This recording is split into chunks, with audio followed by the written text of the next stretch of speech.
Hi అండి అందరికీ. అందరూ బాగున్నారండి? అందరూ బాగున్నారండి? ఈరోజు నేను కాకరకాయ ఫ్రై చేయాలనుకుంటున్నాను. ముందుగా కాకరకాయలని ఇట్లా చెక్కు తీసి పెట్టుకోవాలి. ఇలా చెక్కు తీసుకున్నాం కదండీ! వీటిని చిన్న ముక్కలుగా కట్ చేసుకోవాలి. మరీ చిన్నగా కట్ చేసుకోకుండా ఇట్లా ఈ సైజులో కట్ చేసుకొని లోపల ఉన్న గింజలు మొత్తం క్లీన్ చేసుకోవాలండి. మొత్తం అన్నీ తీసేసుకొని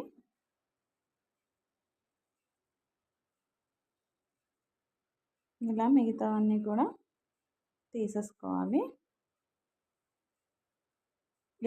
ఇలా మొత్తం తీసేసుకొని పక్కన పెట్టుకోవాలండి. వీటిని ఒక గిన్నెలోకి తీసుకోవాలి. కాకరకాయ చేదుగా ఉంటుంది కదండి! కాకరకాయ అంటేనే చేదుగా ఉంటుంది. ఈ చేదుదనం కోసం చాలామంది తినరు కదా! అందుకోసం ఇందులో కొంచెం పసుపు, ఉప్పు వేసుకొని ఇట్లా ఒక హాఫ్ అన్ అవర్ ఉంచేస్తే ఆ చేదంతా దిగిపోతుందండి. ఇట్లా కలుపుకొని ఒక హాఫ్ అన్ అవర్ వదిలేయండి.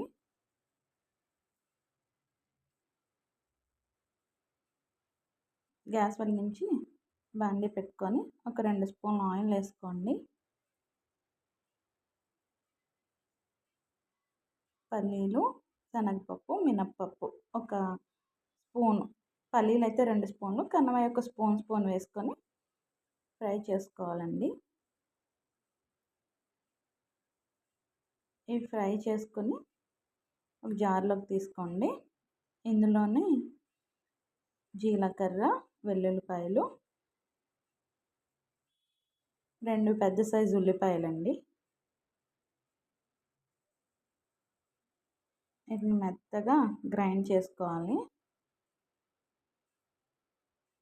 బాగా మెత్తగా గ్రైండ్ చేసుకోండి, పలుకు ఉండకుండా.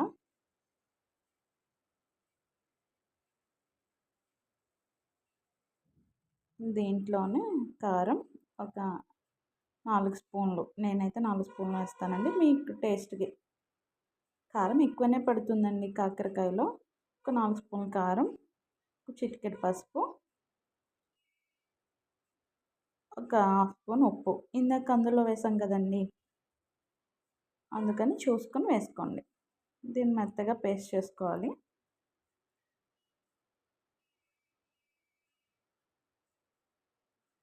ఇదిగోండి కాకరకాయలు ఇందాక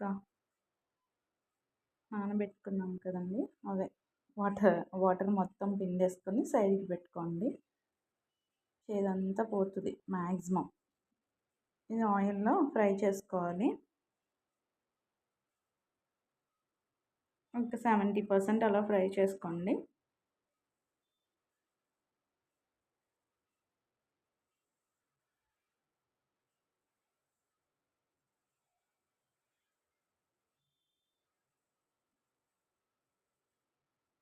మూత పెట్టేసుకొని ఒకసారి అలా టర్న్ చేసుకొని మూత పెట్టేసుకొని ఫ్రై చేసుకోండి.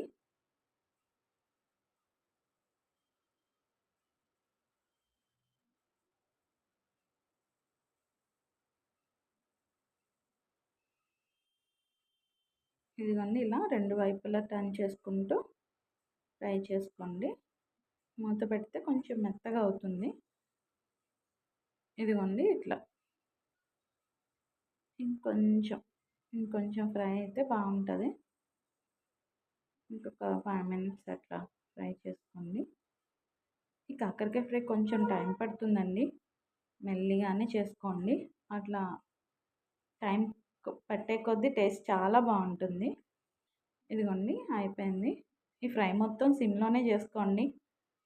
హైలో చేసుకుంటే మాడిపోతుంది, అంత టేస్ట్ కూడా అనిపించదు.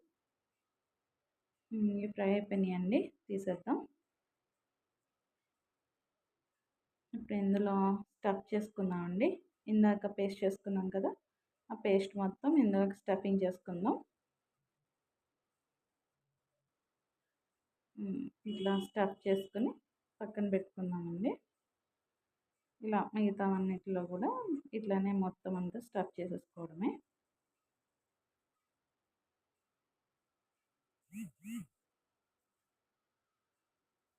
ఇలా స్టఫ్ చేసుకోవడమే.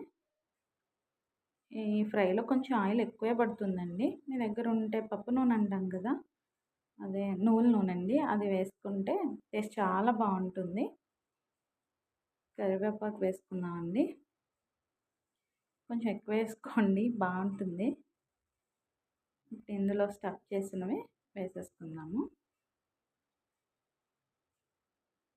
అన్నీ వేసుకొని ఇట్లా మెల్లిగా సర్దేసుకోండి. అస్తమాట్లు తిప్పకండి, చెదురైపోతది. మూత పెట్టుకొని సిమ్‌లో పెట్టుకోండి.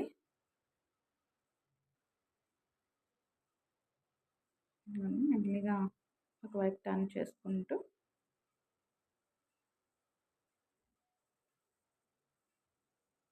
ఫ్రై చేసుకుందాము.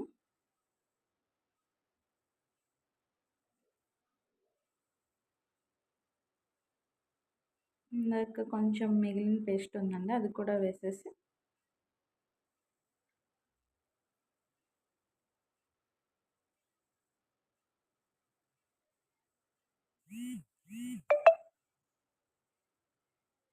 ఒక్కసారి కలిపేసుకుందాము.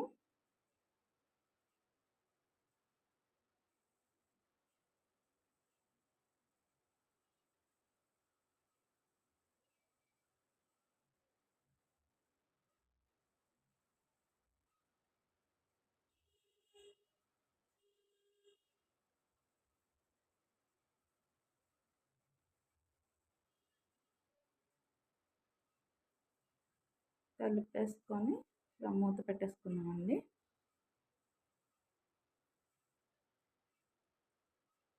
ఒక 5 మినిట్స్ తర్వాత ఆల్మోస్ట్ అయిపోయిందండి. కొత్తిమీర జల్లేసుకోవడమే. ఒకసారి కలిపేసుకొని స్టవ్ ఆఫ్ చేసేసుకోండి. కాకరకాయ ఫ్రై రెడీ. ఇప్పుడు వేడి వేడి అన్నంలో దీన్ని తింటే, మీరు ఇందులో కావాలంటే నెయ్యి వేసుకోవచ్చు, నెయ్యి ఇష్టమైన వాళ్ళకి.